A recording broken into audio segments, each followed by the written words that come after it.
obviously busy. I've been posting a lot of updates because I have been trying to fit little increments of time to work on the car when I can. But I have been making videos. It's just, it wasn't enough to make a section. So, but yeah, I've been so busy, I just haven't had time to make a long video. I'm just making like clip it. So here's pretty much what I've been working on and what I've done and where I'm at.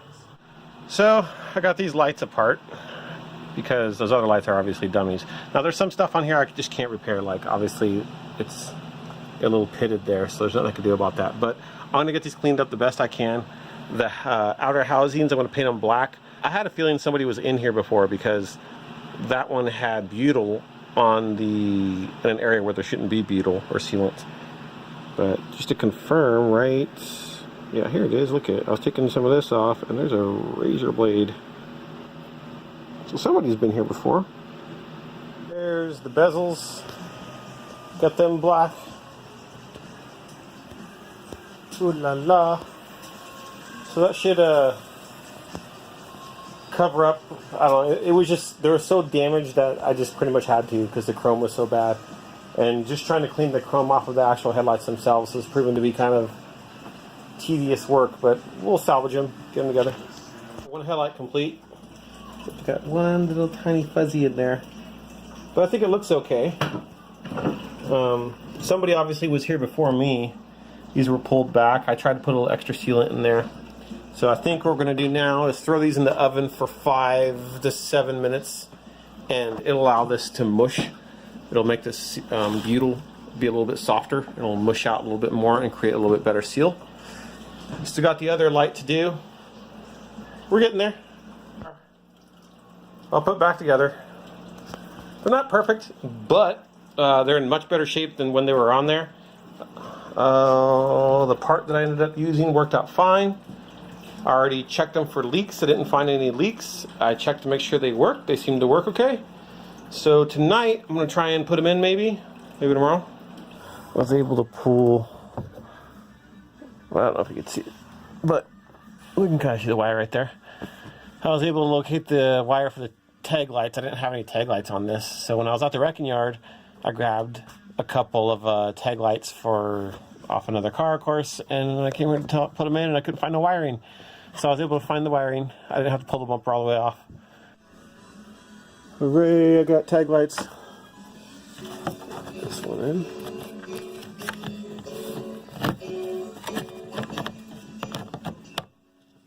Good.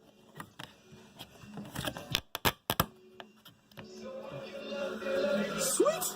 Gotta be careful where you take your cars to get them serviced, boys and girls. So I started having some issues with the deck, so I had to start taking it apart. And while taking it apart, man, I found I had to use 3 different types of tools just to take that off because all the mismatched fasteners. Mismatched fasteners down here. There's a drywall screw down here. They probably broke this and couldn't put a screw in it, so they put a zip tie there instead, man. Like, I kept hearing this noise, and so I brought the car. Where's my handy dandy flashlight? Oh, there it is. So anyways, I brought the car inside, and this is what I found. I was like, man, what is that noise? Boop, boop, boop, boop.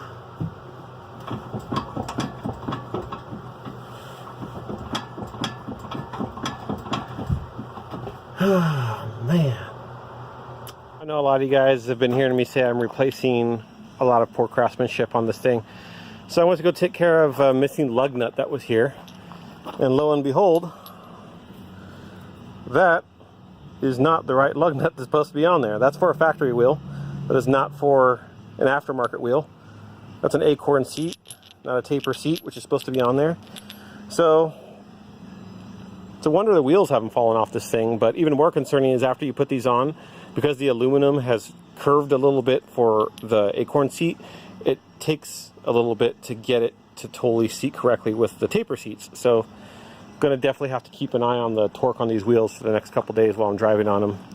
So I had another weird incident where I went to go get some tires put on, the 2 front tires put on, and I dropped them off, and long story short, the guy calls me. He's like, you know, you brought me a 9.5 and an 8.5. And I'm like, those both came off the front. So somebody, I don't know, again, whoever you are out there that had this car before me, had a 9.5 over here in the left front, an 8.5 over here on the right front, and vice versa on the back. So I got that sorted out.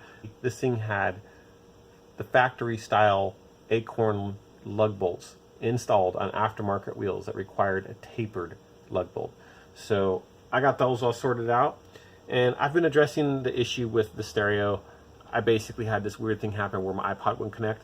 I go take it apart, and further investigation found that somebody had actually cut the antenna. Why? I don't know. As you can see, I'm holding the connector side of it. So they literally cut it about 5 inches from where they could have just unplugged it. I was able to go to the upgrade yard and grab another one, and that was all good. Now, let me think here. What else is going on? That's what it is. That's what we're doing tonight. I had a friend of mine comment on the sun visors. I don't know if you remember, but we got those from the wrecking yard, and they're still this like weird gray color. I haven't really cleaned them, so tonight we're going to pull them off, and we are going to paint them with this special paint. Check it out. More SEM stuff. This is the stuff I initially first started using. This is the first SEM product I ever bought, was this color coat product, which is designed to be painted over plastic, carpet, velour, vinyl. So basically just about any interior surface, as long as you can't rip your finger into it, this will stick to it. It acts more as a dye than a paint. When I first found this stuff, I was really skeptical. A buddy of mine gave this to me, and I was really skeptical, because back in the mini trucking days, we would do that and the stuff would flake off. You could never get paint to stick. Well, with modern technology, now we can. So we're going to take a stab at this and see how well this stuff sticks. First things first, we need to get the visors off the car, get the car out of here, prep the visors, and paint them.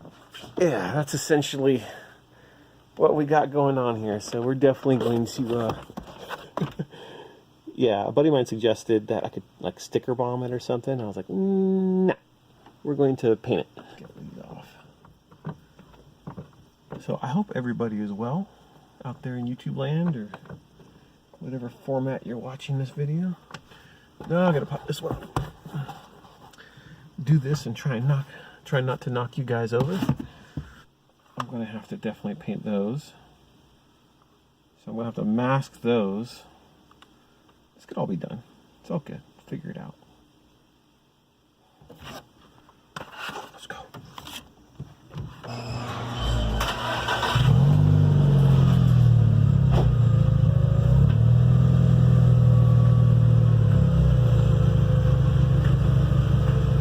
Okay. So there they are. I'm all like holding it where you guys can't even see it. Alright. I had ran out of battery, but here's the finished product. Ta-da! It's a hair, I don't know. I think it's got a hair more dark than that. Well, I guess it's supposed to match that. I didn't paint that, so that's pretty close. Really close. You can kind of see the outline where the decal was. The sheen's going to be a little bit different. That might dry out differently. Same thing in here. But it turned out really well. You can't tell. The only real area that's probably of any concern is this up here. This will have a hard time sticking. I did not use any adhesion promoter, so use an adhesion promoter. It actually does work. But yeah, you can't really tell. I mean, you can tell the edge of the reflection, I guess now, through the edge there, that it's a different color. But, you know what? I'm pretty happy. I'm super happy. This looks so much better. And I don't think anybody would really notice if I didn't say anything. Anyway, so that's that and all the other little things. Again, this is the product I use for the Volkswagen Satin Black 15243.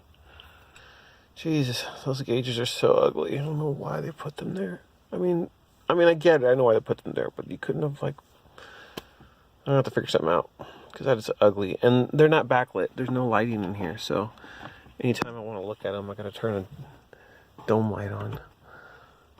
So maybe I'll find some LEDs or something. That's pretty much a general. So I just find a grommet to stick in there and some lighting. A flat panel maybe to put them in right up against there. Doesn't have to be perfect. Anything will be better than that. It's ugly. So there is a bunch of updates shoved into one update. Thanks for watching. I know it's kind of a longer video, but it was just a bunch of little detail stuff that I've been having to take care of. And I think I've gotten through them all. I haven't been able to really find a bunch of other stuff in there that I know I need to take care of. There's a couple things, obviously, aesthetically with like the gauges and things like that. But I think I've gone through everything that is wrong, that is of concern to me at least, regarding like driving it. So I have put some miles on it. I haven't put a lot of miles on it, but now that everything's kind of square, I can kind of go drive it around a little bit more often. So expect to see some videos of the thing driving. I'll try and get some rolling shots if I can. Maybe we'll try and make a music video or something, I don't know. But thank you so much for watching, and hopefully you guys can pick up a little bit of information out of this. I hope that paint works for any of you that try that SEM color coat. And we'll have another update here real soon.